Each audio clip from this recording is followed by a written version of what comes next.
إمبراطورية ضخمة امتدت عبر 3 قارات. إنه القائد العظيم الإسكندر الأكبر. هتقدموا لينا الطالبة حنين أحمد. أنا الإسكندر الأكبر المغلوب. أنا اللي وحدت اليونان اللي هي الإغريق في 332 قبل الميلاد. أنا اللي عملت إمبراطورية عظيمة جدا واتلقبت بسببها أعظم الفاتحين. ليه؟ لأن أنا فتحت آسيا الصغرى وفتحت فينيقيا وفلسطين وإيران ومصر والعراق ومت وأنا بفتح اليمن. وكمان عملت نظام جديد اسمه العولمة. يعني إيه عولمة؟ العولمة إن أنا هخلي العالم كله وطن واحد وأنا بس اللي أحكم. أنا لما دخلت مصر مشيت معاهم بمبدأ اسمه ابدهم ما دمت في أرضي. يعني عملت إيه؟ شفت إن هم بيحبوا جدا إن هم يقدموا قرابين الآلهة مثل اليمن زي الإله أمون. فأنا كمان قلت أنا هعمل اللي هم بيحبوه هقدم القرابين الآلهة. وكمان عملت لهم معاملة كويسة. وكمان سبت النظام الإداري والمالي زي ما هو وده عكس اللي هيعمله بطليموس ده. وانا قاعد مع نفسي جت في دماغي فكره ليه ما اعملش حاجه تخلي اسمي في العالم كله لحد ما العالم ينتهي. فقلت انا هقوم ابني مدينه الاسكندريه. ان انا ابني مدينه تخلي اسمي. فحطيت على الميه دي حجره وعملتها لمدينه الاسكندريه. طب حد هيسالني يقول لي ليه عملت مدينه الاسكندريه؟ عشان انا بحب اخلي اسمي في التاريخ. حاجه برايفت يعني ليا. وكمان انا كان في نيتي اعمل حضاره هيلينستيه. يعني ايه حضاره هيلينستيه؟ ميكس بين الغرب والشرق. الحضاره دي ما بقتش انسب من مكان اسكندريه ان هي تحكم تبقى مركز للدين باسمي. وكمان انا قلت اسكندريه على البحر تبقى اسطول عسكري رائع يحمي الحضاره. انا لما مت عملوا مؤتمر اسمه مؤتمر بيه اللي هو كان 323 قبل الميلاد. المؤتمر ده ضيعوا فيه كل حاجه انا عملتها، وزعوا كل حاجتي على قوتي. وكمان اللي يثبت ان امبراطوريتي كانت قويه واتقسمت ازاي على امبراطوراتي لان كان اول بلد فيها مقدونيا. مقدونيا كانت في اوروبا واللي خدها ملك اسمه انتيجونوس. وكمان كان في العراق وسوريا كانوا في اسيا واللي خدهم ملك اسمه سيليوكوس. وكمان وده اخيرا مصر واللي خدها واللي كانت في افريقيا واللي خدها بطليموس الاول. ودي كانت نهايه كل حاجه انا عملتها في حياتي. نكمل رحلتنا مع واحدة من أعظم ملكات مصر، رمز القوة والحكمة، الملكة حتشبسوت. هتقدمها لينا الطالبة كنزي أسامة. أنا بقى الملكة حتشبسوت، ملكة فرعونية من الأسرة ال18. فترة حكمي كانت فترة رخاء وازدهار. من أعظم إنجازاتي إني بنيت معبدي الجنائزي في الدير البحري، وأرسلت أعظم بعثة تجارية لبلاد بونت، ونشطت حركة التجارة والمشاريع الهندسية والمعمارية في فترة حكمي. ومن أصعب التحديات اللي واجهتني هي معارضة الكهنة اللي ما كانوش موافقين على حكم المرأة، ولكن طبعا قدرت أتغلب عليهم وأسيطر عليهم كمان. وطبعا اهتميت بالجانب العسكري، فقمت بإعادة الجيش وأمنت حدود مصر خصوصا من جهة الجنوب في النوبة. وطبعا كل ده بيدل ان فترة حكمي كانت فترة رخاء وازدهار وسلام خصوصا من الجانب السياسي والاقتصادي. وطبعا كنت ملكة محبوبة من كل شعب. الآن ننتقل إلى فرعون الذهبي الذي أذهل العالم كله باكتشاف مقبرته، الملك توت عنخ آمون. هتقدمه لينا الطالبة جينا بنور. أنا توت عنخ آمون، أنا من الأسرة ال18. حكمت مصر في سن مبكر جدا وأنا عندي 9 سنين. أنا حكمت مصر حوالي من 1334 ل 1325 قبل الميلاد. أنا من رغم إني حكمت مصر في فترة قصيرة جدا وسن صغير مع إني أنا كنت من أشهر الفراعنة في مصر القديمة. أنا كمان عملت إنجازات كبيرة جدا بيحكوا يضحكوا عليها لغاية دلوقتي. أنا كمان عملت حاجة غريبة جدا. طب إيه هي؟ أنا غيرت اسمي من توت عنخ آتون إلى توت عنخ آمون. طيب ليه؟ أنا كنت بعبد الشمس وكنت مسميها آمون، وكمان عملت لها معبد وسميته المعبد الإله آمون. عرفت فكرة تغيير اسمي جت منين؟ وكمان أنا عملت إنجازات كبيرة جدا. أنا عملت استقرار البلاد مع إني حكمت مصر فترة صغيرة جدا حوالي 10 سنين. وكمان أنا موتي كان سببه غامض جدا لغاية إن مفيش حد لغاية دلوقتي عارف إيه سببه. وكمان أشهر حاجة وجدوها هي مقبرتي اللي اكتشفت بواسطة العالم البريطاني آرت كارتر سنة 1922. سنة 1922 وجدوا فيها كنوز كبير جدا لدرجة إن هي ممكن تقوم دولة بحالها من كتر الكنوز والآثار وكمان الذهب الخالص اللي وجدوه جواها. وده سبب شهرتي لغاية دلوقتي. وكل الكنوز دي موجودة دلوقتي فين؟ في المتحف المصري الكبير. هنستكمل جولتنا مع أجمل ملكات مصر القديمة التي سحر جمالها العالم حتى اليوم، إنها كليوباترا السبعة. هتقدمها لينا الطالبة أروى رأفت. أنا الملكة كليوباترا السبعة، كنت آخر ملكة حكمت مصر من الأسرة البطلمية. كنت من أشهر الملكات اللي حكموا في التاريخ. اتولدت سنة 69 قبل الميلاد. وكان من صفاتي إن أنا ذكية وجميلة وعندي قوة في الشخصية، وكنت بتكلم لغات كتيرة جدا، من ضمنها اللغة المصرية القديمة اللي كان من النادر جدا وجودها في الوقت ده. اتحالفت مع القائد الروماني ماركو أنطونيوس، وده بهدف إن أنا أحافظ على استقلال مصر وأقوي مكانتها قدام روما. لكن بعد ما حصلت معركة أكسيوم البحرية الكبيرة اللي انهزمت فيها أنا وأنطونيوس، قررت إن أنا أنهي حياتي بنفسي، وده كان سنة 30 قبل الميلاد. كنت رمز للجمال والذكاء والشجاعة، وكنت بهتم كتير بالعلم والفنون وإن أنا أبني المعابد وأجمل الإسكندرية. عشان كده فضلت صورتي محفورة في التاريخ كواحدة من أقوى وأشهر النساء اللي حكموا مصر والعالم القديم. ننتقل الآن إلى أحد أعظم ملوك مصر الذي خلد اسمه في التاريخ بإنجازاته العظيمة، الملك رمسيس الثاني، وتقدمه لنا الطالبة روان عفيف. أنا رمسيس الثاني، ملك الأسرة 19 وحاكم مصر لأكثر من 66 سنة. عرفني التاريخ كرجل الحرب والسلام، وقد كنت أحمل الزيت بيد وغصن الزيتون بالأخرى.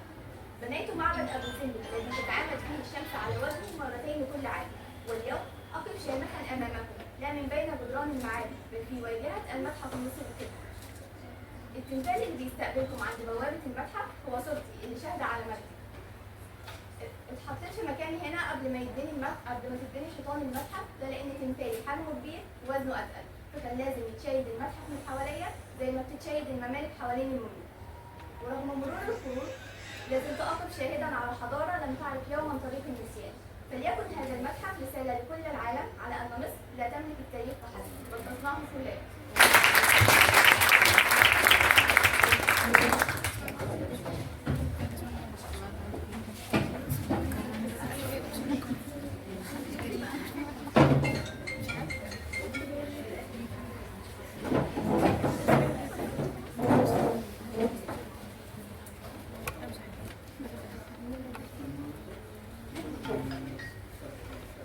شكر سعادتكم والله اللي قلنا فيها. طبعا لما نعمل اي حاجه تاريخيه اكيد بيبقى ليها سبب، اتفقنا قبل كده. اعتقد مش عارف انتوا ما تعرفوش مين من بناتنا. دراستي للتاريخ ان انا بلد عندها تاريخ ده بيحسسني بالمسؤوليه عشان اقدر ابني على ابويا وجدي عملوا. قصه مش قصه ان انا بعرف تاريخ علشان اقول ان انا كان عندي كنوز وان انا كان عندي اثار وان انا عملت وعملت. طب وانت دلوقتي فين؟ لازم يبقى عندي مسؤوليه، احساس بالمسؤوليه. وطالما انا انتمي لبلد عريق وبلد فيها حضاره وبلد فيها كنوز، لازم انا كمان اكون على قد المسؤوليه واسيب لاولادي واحفادي حاجه فعلا يفتخروا بيها. فلازم ده يكون مفهوم او انطباع يطلع لنا من الندوات اللي احنا بنعملها، مش احنا عملنا واحنا عملنا واحنا عملنا. انت مين دلوقتي؟ العالم دلوقتي لا يعترف الا بالقول، لا يعترف الا بينتج دلوقتي. فهو ما شافش لا توت عنخ ولا شاف كليوباترا ولا شاف رمسيس، ولو شافهم بيشوفهم احجار قدامه او مومياوات راقده في التوابيت. هو عايز يشوف انت تقدر تنافسه بايه، انت تقدر تتعامل معاه ازاي، انت تقدر تقدم ايه للبشريه. ساخد من الحاجات الحلوه الجميله اللي عملها بنت في كليوباترا. تعالى يا كليوباترا. بص يا ستي كليوباترا، طول ما احنا عايشين احيانا ممكن نقدر نعمل انجازات ونبقى اقوياء ونبقى فينا من الجمال وفينا من الذكاء وفينا، ولكن احيانا هيحصل لنا بعض النكبات او بعض المواقف اللي مش هنتفوق فيها. مش معنى كده ان انا انتحر او ان انا اعمل في نفسي حاجه او ان انا خلاص الدنيا خلصت عند موقف معين. احيانا عدم التوفيق بيبقى توفيق من ربنا. يعني احيانا لما ما توفقش في حاجه ده بيبقى اصلا توفيق من ربنا، لان الله اعلم لو كنت توفقت في الامر ده ايه اللي هيحصل بعد كده.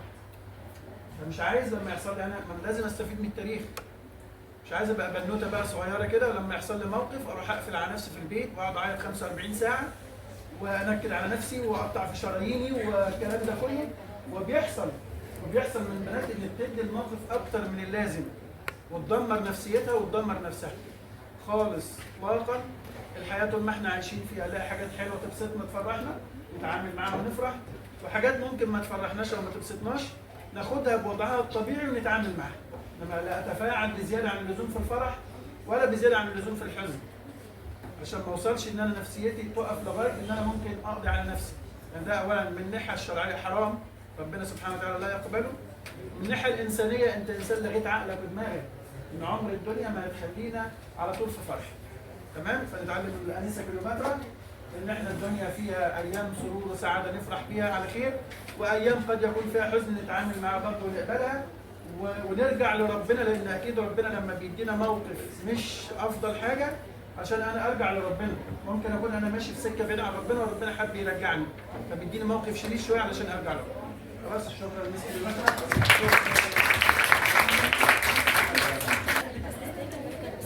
دلوقتي هنرسم النجمة الجميلة فقرة مميزة بين الطالبتين سدرة وريم. الحمد لله. انت عارفه ايه؟ انا سمعت ان يوم السبت اللي فات كان في افتتاح للمتحف المصري الكبير، وسمعت عنه قد ايه هو حاجه عظيمه وكبيره. بس صراحه انا رايحه الاقي افتتاح، فقلت ممكن اعرف منك شويه معلومات. ايوه طبعا، المتحف ده حاجه عظيمه جدا وبيضم اثار كتيره وفي تاريخ الفراعنه العظماء. حتى انت تعرفي مساحه المتحف دي قد ايه؟ لا قد ايه؟ مساحه المتحف 500,000 متر مربع. ما شاء الله، ايه العظمه دي؟ ايوه طبعا. طب ريم، هو عدد الاثار فيه كبيره للدرجه دي؟ طبعا ده المتحف بيضم 100,000 قطعه اثريه وهو متصمم انه يستوعب 5 ملايين زائر سنويا. ولا انت كده حمستني اني اروح اشوف. طب احكي لي يا ريم، هو مين اللي فكر انه يعمل المتحف ده؟ الفكره بترجع لوزير الثقافه السابق فاروق حسني في عام 1992 وبدأ فعليا ببنائه عام 2005 عن طريق حمله على قطاع مصر لتمويل المشروع، وكان من ابرز المساهمين وكاله جايكا في اليابان. طيب ريم، هو انا اول ما اخش المتحف ايه اول حاجه ممكن اشوفها؟ طب حد يعرف اجابه لسدرة؟ تمثال الملك رمسيس الثاني. طبعا اول تمثال هتشوفيه لما تدخلي هو المتحف هو رمسيس الثاني. التمثال ده حاجه في منتهى العظمه. التمثال ده وزنه بيوصل ل 83 طن، ده من غير القاعده، وارتفاعه 11.35% وحجم كتلته 20 متر مكعب. تخيلي ان المعابد اللي ما لهاش عمل فيها توسعات زي الكرنك والاقصر برضه هو اللي عمل اول معبد سلام في العالم. التمثال ده بيقع في البحر العظيم. البحر العظيم ده هو واحد من اهم وابرز عناصر المتحف، وبيعرض مجموعه من التماثيل العملاقه اللي بتجسد الفن المصري القديم وبتعبر عن تبديل الملوك والحكام. في برضه عمود النهر وتمثالين ملوك وملكات في العصر المملكه البطريقيه اللي كانت من فتره 305 قبل الميلاد ل 30 قبل الميلاد. بس كده دي اهم الحاجات اللي ممكن تعرفيها عن المتحف المصري الكبير. ويا بنات، يعتبر واجب وطني انك تعرفي اكتر عن وجهك التاريخ. ما يعتبرش التاريخ مجرد ماده للدرس، هي وعي بالماضي ومعرفه للحاضر وتطلع المستقبل. بس كده. شكرا يا ريم، صراحه انا عرفت منك معلومات حلوه جدا وتشرفها. نسال اسئله عن اللي انا قلته. ايه ابرز المساهمات اللي اتعملت ان احنا نبني المتحف ده؟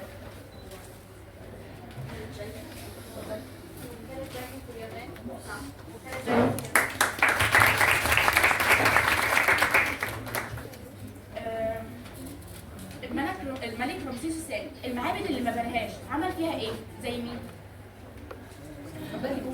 ووسعها زي المعابد زي معبد الكرنك ومعبد رمسيس الثاني عمل حاجه اول مره تحصل في التاريخ، ايه هي؟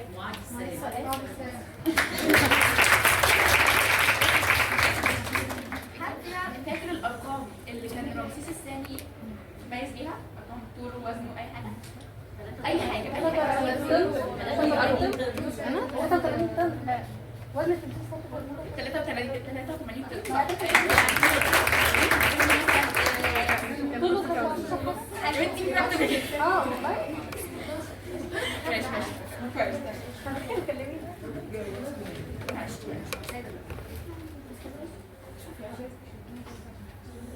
البحر العظيم ده كان فيه 3 حاجات. ايه هي؟ لسان رمسيس ورسائل من العصر البطريقي.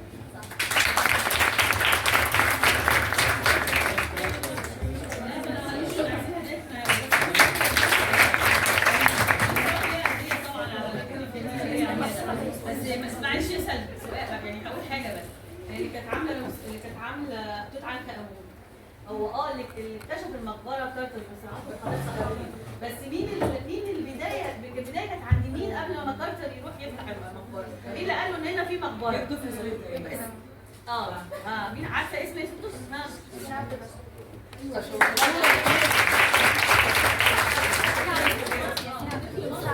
ايوه دي زبدات فرحت البلد. طب يعني مستر عاطف دي برضه تقول لنا حاجه كويسه ان كان يوم 4 نوفمبر هو كان يوم اللي اكتشفوا فيه المقبره. طفل هو قاعد بيلعب عادي بيستهجن يوم. جرة ميه كده فحطها فخبطت في حاجه فلقى قعد يدخل لقى سلمه او حاجه فقال له ده هو الراجل ده كان قعد 5 سنين يدور على المقبره مش لاقيها. كان بيدور على السنه اللي فاتت وخدنا فيها مركز على الموهوبين صح يا لساني؟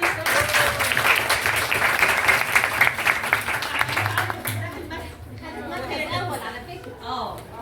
ما شاء الله عليك.